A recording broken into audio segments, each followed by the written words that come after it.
Bonjour, aujourd'hui je vais vous parler des Deep Comprehension qui va vous permettre de parcourir une liste ou un dictionnaire afin de créer un autre dictionnaire. Donc là, par exemple, on peut voir que j'ai un jeu de données qui s'appelle Data. Dedans, c'est une liste avec plusieurs dictionnaires. Ce qu'on pourrait vouloir faire, c'est par exemple créer un autre dictionnaire qui reprend le nom du produit et le prix du produit. Si on fait avec des anciennes méthodes, donc par exemple, on initialise un dictionnaire à vide, après on fait une boucle,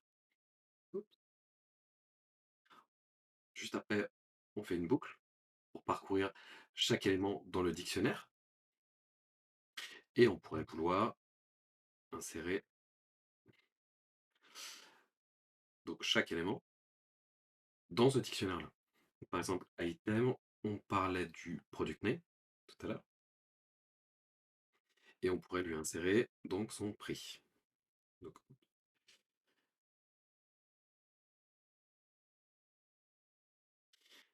et donc là, je fais print.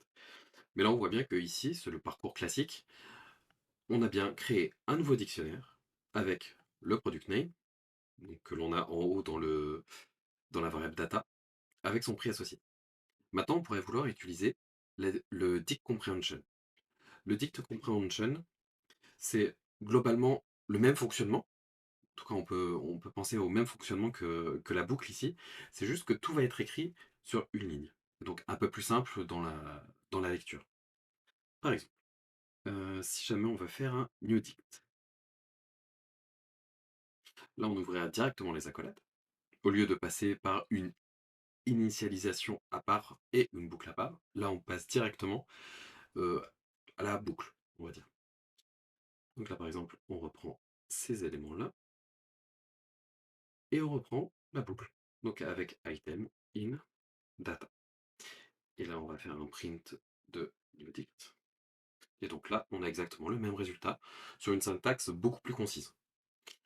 Bien sûr, si jamais il y a une grosse complexité dans le dict comprehension, c'est-à-dire qu'il y a beaucoup de conditions, si on doit, dans la boucle, euh, prendre en compte plusieurs éléments, plusieurs étapes, peut-être que le dict comprehension sera beaucoup moins lisible. Je vais vous donner un deuxième exemple. On peut avoir, par exemple, on peut avoir deux listes distinctes. Une liste avec, là, dans notre cas, les noms du produit, et une deuxième liste avec les prix. Ce qu'on pourrait vouloir faire, de la même manière, c'est réunir ces deux éléments-là, ces deux listes-là, au sein d'un seul et même dictionnaire. Donc pour avoir à peu près, euh, pour avoir un résultat équivalent. Donc l'ancienne méthode, euh, ça pourrait être de la même manière, voldict, je vais écrire un voldict 2, on pourrait vouloir donc faire une boucle. Par exemple, ça serait dans ce cas-là un parcours simultané des deux listes. Donc en utilisant la fonction zip, là on aurait product name et là product price. Donc de la même manière, on aurait un update pour insérer les nouveaux éléments dans ce dictionnaire-là. On aurait name et price cette fois-ci. Et l'affichage, on aurait ça. Donc le résultat est équivalent à ce qu'on avait juste avant. Et si on utilise les dict comprehension, de la même manière, donc new dict ici, new dict 2, on ouvre directement les accolades. Là, on pourrait plutôt avoir ça.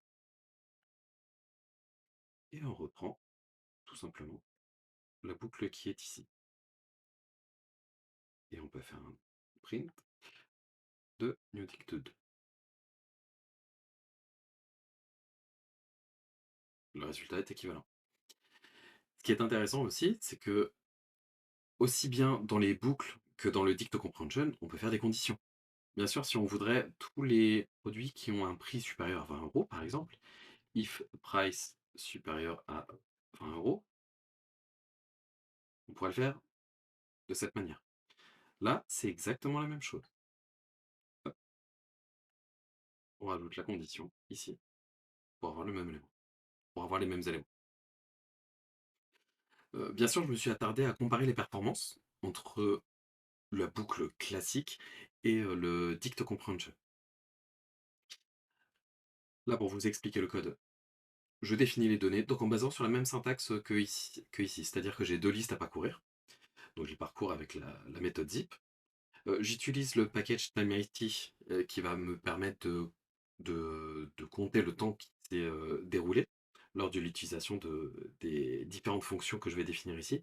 Là, par exemple, c'est une fonction qui va qui va faire la boucle, tout simplement, et ici, c'est la fonction qui va utiliser le dict comprehension. Donc là, je vais exécuter la première boucle. Ici, je vais utiliser le dict comprehension et je vais enregistrer le temps passé dans chacune des 2 fonctions et je vais l'afficher et à la fin, je vais afficher le pourcentage d'écart entre les 2. Donc ici, je vais créer 2 millions d'éléments dans chaque liste. Donc les 2 fonctions sont exécutées. Là, on peut voir par exemple que pour la boucle, il il s'est passé 4,35 secondes et pour le dict comprehension, il s'est passé 4,26 secondes. Donc dans ce cas-là, bien sûr, il peut y avoir d'autres cas d'usage où potentiellement la boucle peut être plus performante, mais en tout cas dans ce cas d'usage-là, le dict comprehension a été plus performant. Mais attention, la performance, il a été un tout petit peu plus que 2% plus performant que la boucle. Pour ne pas louper d'autres vidéos, pensez à vous abonner et si vous avez des questions par rapport à l'utilisation du Dict Comprehension, vous pouvez laisser des commentaires.